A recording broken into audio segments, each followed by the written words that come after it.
시청자 여러분 안녕하십니까? 윤석열 대통령은 오늘 구속될 것입니다. 자, 그러면 언제 끝날지 모르는 감옥 생활이 시작이 됩니다. 감옥 생활에서 윤석열 대통령은 무엇을 해야 될까요? 어차피 헌법재판소가 탄핵 결정을 내릴 것이기 때문에 무슨 거기에 맞서서 투쟁하고 이런 거 아무런 의미가 없습니다. 이미 그가 일을 저질렀고 그 저질러진 일을 세상이 다 봤고 그는 빠져나갈 구멍이 없습니다. 내란죄 수사와 재판도 마찬가지입니다.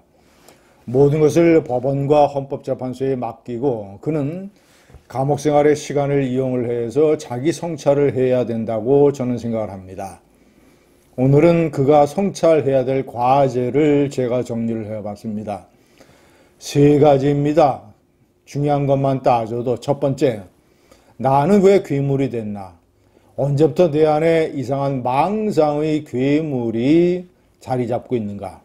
두 번째, 그렇게 많은 사람들이 지적을 하는데도 나는 왜 오만과 불통과 비겁을 고치지 못하는가? 세 번째, 내가 그토록 빠져들었던 저 극우 유튜버들이 주장을 하는 부정선거는 과연 정말 사실일까? 부정선거가 아니라고 날카롭게 질책하는 사람들도 많은데 이제부터는 감옥에서 그 사람들의 주장과 그 사람들의 질책 비판을 곰곰이 생각해 봐야겠다. 그래서 내가 결국 부정선거 유령에 사로잡혀서 쿠데타라고 하는 친위 쿠데타라고 하는 계엄령이라고 하는 엄청난 국가 역사상의 실수를 저질렀던 것을 내 스스로 깨닫게 된다면 진정으로 국민들에게 사과해야 되겠다. 이상이 세 가지 성찰 과제입니다. 첫째, 윤석열 대통령의 몸 안에 있는 괴물. 이 괴물이 언제서부터 생겼고 어떻게 그를 움직였길래 이런 계엄 사태를 저질렀는가. 시청자 여러분, 제가 윤석열 대통령의 심리 구조를 조심스럽게 분석을 해봅니다. 그는 자신을 갑이라고 생각하고 세상을 을이라고 보는 그런 구조를 가지고 있는 것 같습니다. 자, 머리가 좋은 머리를 가지고 태어나서 서울대 법대에 진학을 했습니다. 그리고 사법고시 공부를 시작을 했습니다. 부동시 좌우 눈이 현격하게 시력의 차이가 있다라는 것, 이런 걸로 인해서 군대를 가지 않아서 고시 공부를 할 시간을 최소 2년 반을 더 벌었습니다. 그리고 많은 사람들은 이 생계를 위해서 학자금을 갚기 위해서 대학을 졸업하자마자 생활전선에 뛰어들어야 함에도 불구하고 청년 윤석열은 이 아버지가 대학 교수이기 때문에 넉넉한 집안에서 돈 걱정하지 않고 부모의 지원을 받아 9년 동안이나 고시 공부를 할 수 있었습니다. 그 기간에 편하게 술도 마시고 친구도 만나면서 적당히 놀고 적당히 공부를 했겠죠. 그래서 구수나 했겠죠. 자, 그리고 나서 검사가 됐고 검사라는 직업이 가져다 주는 것, 그리고 인간 윤석열이 가지고 있는 어떤 이 보스 스타일을 좋아하는 성격, 이런 것과 어우러져서 그는 검사 생활을 충분히 즐겼을 것입니다.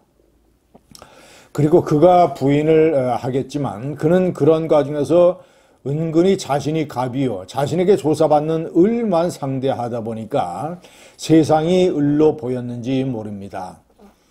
그리고 나서 대검 중수부 과장 시절에 자기보다 나이가 12살이나 어리고 예쁘고 돈 많은 김건희 여사와 결혼을 하게 돼서 그는 일거에 돈 문제도 해결을 하고 총각 신세도 면하고 검사의 권력은 그대로 있고 승승장구하고 이런 식으로 뻗어나가다가 문재인 권력을 만나서 엘리베이터 급상승을 하게 됩니다.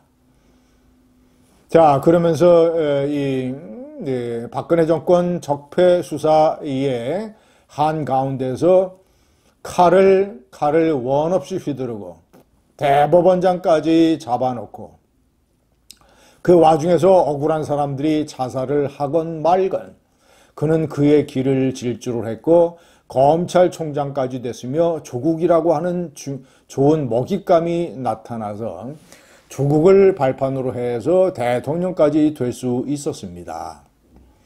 이 긴 과정에서 그는 자신을 가비어 세상을 을로 보는데 대통령이 돼서 자신의 부인이 여러 차례 공격을 당하고 자신이 가비어서 마음대로 자기가 해야 되는데 총선에서 자기 때문에 참패하고 여소야대의 극렬한 공세에 휘말려서 내가 갑이고 세상이 을인데 세상이 갑이 되고 내가 을이 돼버렸다고 하는 분노를 조절하지 못해서 그 마음속에 괴물이 자랐고 그 괴물이 윤석열의 성질을 그대로 폭발시켰습니다.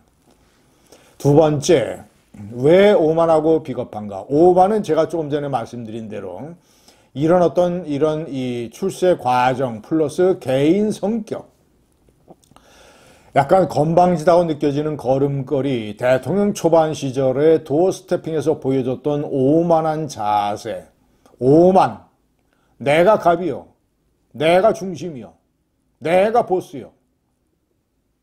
오만의 다른 이름은 비겁입니다. 동전의 양면처럼 이번에 보여준 것, 내가 중심이고 내가 첫째고 내 마누라가 첫째고, 그러니까 부하들을 거짓말쟁이로 만들고 부하들의 아내, 부하들의 가족이 겪을 그런 위기와 고생, 시련은 아랑곳하지 않고 종국에는 자신의 분신이라고 할 수 있는 김용현에까지 포고령의 책임을 떠넘기는 비겁한 모습을 보이고 있습니다. 오만의 다른 이름이 비겁입니다.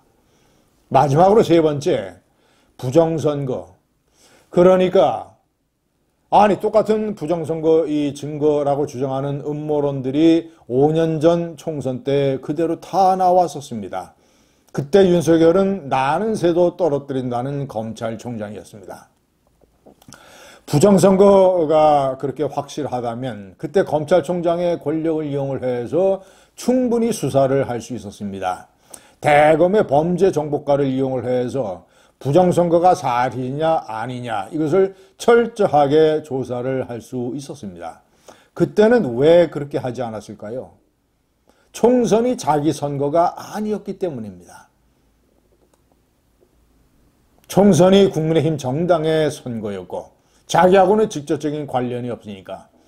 그런데 대통령이 되고 나서 총선이 자기하고 직접 관련이 있는 자신의 선거가 되니까 자신이 대통령 선거에서 당선되고 지방선거에서 압승을 거둔 것은 다 잊어버리고 자기 때문에 망한 선거의 책임이 부정선거 때문이라고 하는 망상에 사로잡히게 된 겁니다.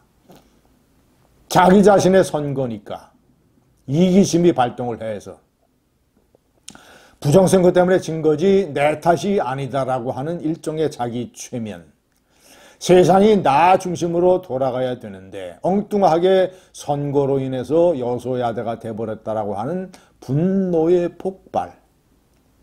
화가 나니까 더 믿게 되고 부정선거를 더 믿게 되니까 화가 나고 감옥에서 내가 왜 이 부정선거 약장수들에게 바보처럼 홀렸는가를 잘 성찰하기 바랍니다. 감사합니다.